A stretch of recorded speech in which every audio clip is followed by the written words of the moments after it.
सर्वभ्यो नमो नमः। श्लोक हमारी समृद्ध संस्कृति की पहचान है। यह हम सभी को अनुशासन, विद्या के महत्व के बारे में, सदाचार, अच्छे वचन इत्यादि के बारे में समय समय पर जानकारी देते हैं। निरंतर इसका पाठ करने से ज्ञान की प्राप्ति होती है, इसलिए श्लोकों को कंठस्थ अवश्य करना चाहिए। तो आइए कुछ श्लोक देखते हैं। मधुर वचनानि यानी अच्छे वचन। विद्या ददाति विनयं विनयाद्याति पात्रतां पात्रत्वात् धनम् आप्नोति धनात् धर्मं ततः सुखम्। अर्थात विद्या से नम्रता आती है, विनम्रता से योग्यता, योग्यता से धन, धन से धर्म और धर्म से सुख की प्राप्ति होती है। तो आपने देखा कि ये सारी चीजें विद्या से आती है, इसलिए ज्ञान प्राप्त करना बहुत जरूरी होता है। अलसस्य कुतो विद्या अविद्यस्य कुतो धनम् अधनस्य कुतो मित्रम् अमित्रस्य कुतः सुखम्। आलसी व्यक्ति को विद्या क्या, यानी कि उसको विद्या प्राप्त नहीं हो सकती।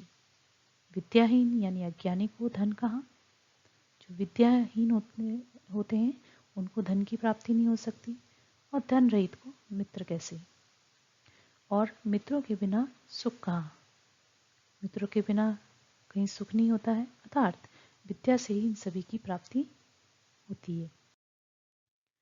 पुस्तकस्तातु ये विद्या परहस्तगतं धनं कार्यकाले समुत्पन्ने न सा विद्या न तद्धनम्।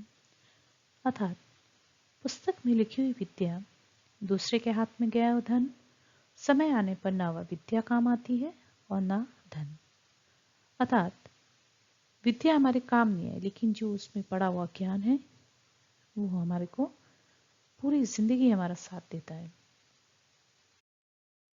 उद्यमा साहसं धैर्यं शक्ति विद्या पराक्रमा एते षट् यत्र तिष्ठन्ति तत्र देवा सहायका। अर्थात उद्यम यानी परिश्रम, साहस, धैर्य, शक्ति, विद्या और पराक्रम, जहाँ ये गुण होते हैं वहाँ देवता भी सहायक होते हैं।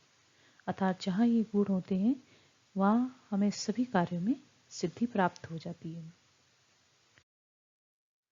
या पठति लिखति पृच्छति परिपृच्छति पंडितानुपाश्रति तस्य दिवाकर किरणै नलनी नलमिव विकास्यते बुद्धि।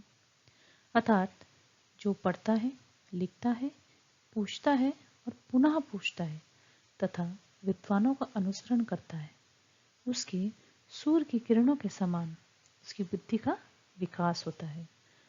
जैसे कमल के फूल खिलते हैं वैसे ही उसकी जो बुद्धि है, ज्ञान है, उसका विकसित होता जाता है। अयम निजः परो वेत्ति गणा लघु चेतसाम उदारचरितानाम तु वसुधैव कुटुंबकम।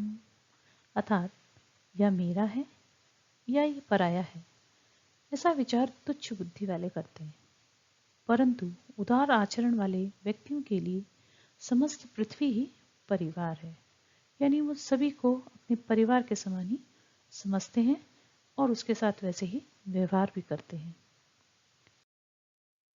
आयुषा क्षणम् एकोऽपि न लभ्या कल्पकोटिभिः तस्मात् सर्वप्रयत्नेन क्षणम् एकं नालंघयेत्।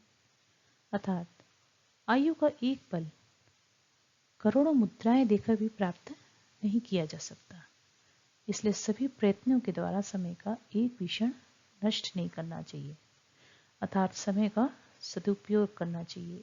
एक एक क्षण हमारे लिए बहुत महत्वपूर्ण है, इसलिए हमको समय को नष्ट न करके उसका अच्छे से उपयोग करना चाहिए, कुछ अच्छे काम करने चाहिए।